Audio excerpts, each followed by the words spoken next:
Hebu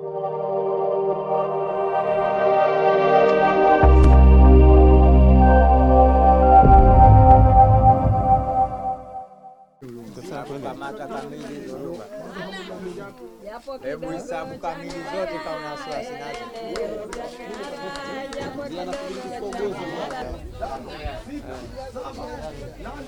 Watu 10. Hizi bati zote, bati 30. Alioma bati 30. Itizameni bati 30.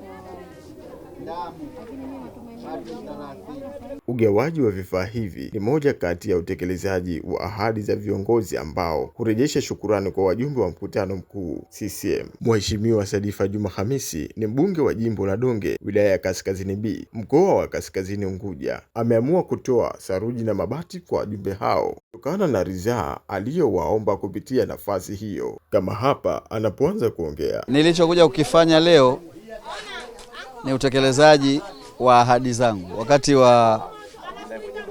nilipokuwa napita wakati wa uchaguzi kwenye zile kura za maoni, nilitangaza hadharani mjumbe atakayemuunga mkono Sadifa, mjumbe wa mkutano mkuu wa jimbo la Donge, atakayeniunga mkono wakati wa kura za maoni,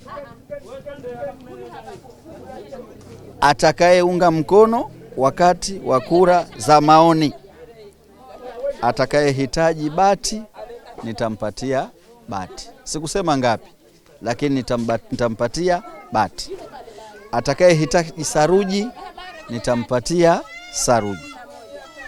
Atakayehitaji tofali basi nitampatia saruji ili apige nini? Tofali. Hizo ndo ahadi zangu nilizoziweka.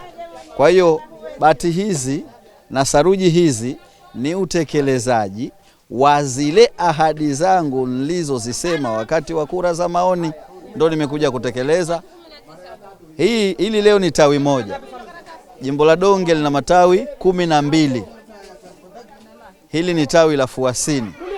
Nitapita matawi yote kwa wajumbe wote wa mkutano mkuu wa jimbo walioniunga mkono kwenye kura za maoni. Kwa hawa ambao niliowapa, moja na washukuru kwa ungwana wao, utu wao, binadamu wao kwa kuniunga mkono wakati ule wa kura za maoni, na washukuru kwa kunielewa. Lakini la pili, basi waende wakafanyie kile ambacho nilicho kikusudia, ili mjumbe nitakayemtembelea nyumbani kwake, kwa sababu mimi nina utamaduni huwa wa kuwatembelea majumbani mwao. Kama kwa mfano nilimkuta ameshaezeka juu lakini chini kuna shimo, basi hii ndo floor, ndo saruji ya kwenda kupiga floor. Kikawaida chumba kimoja vyumba mifuko 4-5. Kwa hiyo ama kama ni sebule mifuko 6, itategemea na ukubwa wa hiyo sebule, lakini kwa sebule zetu huku zinakuwa ni za kawaida. Kwa hiyo mifuko 10 itamsaidia kupiga floor kwenye ukumbi, ili mradi ni kwamba ni kustiriana. Mimi walinistiri, basi ndo tunastiriana hapa. Au kwa mfano yule wa bati niliyemtembelea nyumbani kwake, nikaona amejenga lakini hajaezeka, aidha iwe kuleza bati au kuwezeka moja kwa moja. Kuna mwingine ameshaezeka lakini nusu, mimi ndo nampa hizo bati 30 aende akaongezee katika kujistiri, ili zikija mvua jua basi awe amejistiri. Hao wengine kila mmoja atajijua, umeelewa? Mimi mbunge wa Donge, mimi natekeleza ya kwangu, mwingine atajijua. Akitaka arudi wananchi wamchague 2030 basi atekeleze, lakini akitaka atekeleze ilani ya uchaguzi ya CCM. Maana kwenye ilani ya uchaguzi ya CCM kuna kitu kinaitwa welfare kwa wananchi, na hii ni ustawi wa wananchi wetu. Nao baadhi ya wajumbe waliopatiwa vitu hivyo wanaelezea furaha zao kwa kutimiziwa baadhi ya ahadi na mbunge huyo.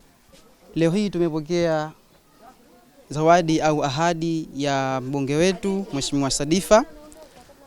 Na kama tunavyoona kuna mabati, kuna saruji. Haya yote ni matunda ya ahadi zake ambazo alituahidi kama wananchi wake kipindi kile cha uchaguzi, kwa akifanikiwa atatupatia hivi vitu. Leo kaja kuturejeshea mrejesho wa vile vitu ambavyo alituahidi, na tunashukuru Mungu vitu kweli vimefika. Wapo watakaopata bati, wapo watakaopata saruji. Kama kijana nimefurahi sana nikiwa miongoni mwao waliopata neema hii. Nitakwenda kutumia vizuri neema hii ilivyokuja, kwa sababu kama ilivyo kijana bado naendelea na ujenzi. Kwa hiyo itanisaidia sana hii neema. Nashukuru alhamdulillah. Na wale wenzangu ambao watabahatika hivi vitu, niwashauri na wao watumie vizuri kwa ajili ya kujiendeleza kimaendeleo. Napenda kumshukuru Mwenyezi Mungu na kumshukuru mheshimiwa na kumpa pongezi za dhati kwa kutekeleza ahadi zake ambazo alituahidi. Na ninawaomba wale ambao wanapoahidiwa vitu wakae kwanza, watulie, wamtizame mheshimiwa yuko katika mazingira gani kwanza. Sio waze kuropokwa, tusaidie. Unajua anapita kwenye mchakato mgumu. Kwa hiyo inabidi lazima ajipange, atulie, atimize ahadi zake. Na tunamshukuru katimiza ahadi zake. Mbia furaha hii leo haishi mpaka 2030 kuja kumteua tena, na hapo tena tunajipanga sisi katika kuja kuteua tena viongozi. Maana mimi peke yangu na kura 5 kumteulia yeye peke yake, kuwa mimi ni mama na wanangu 5. Kura hizo zote nimemwambia msikose hapa. Sasa leo furaha tulionayo si haba, tunamshukuru Mwenyezi Mungu na yeye pamoja aendeleze endeleza ndani ya vizuri. Kutokea Donge, wilaya ya Kaskazini B, mkoa wa Kaskazini Unguja, Abdalla Balozi, Sema Africa TV.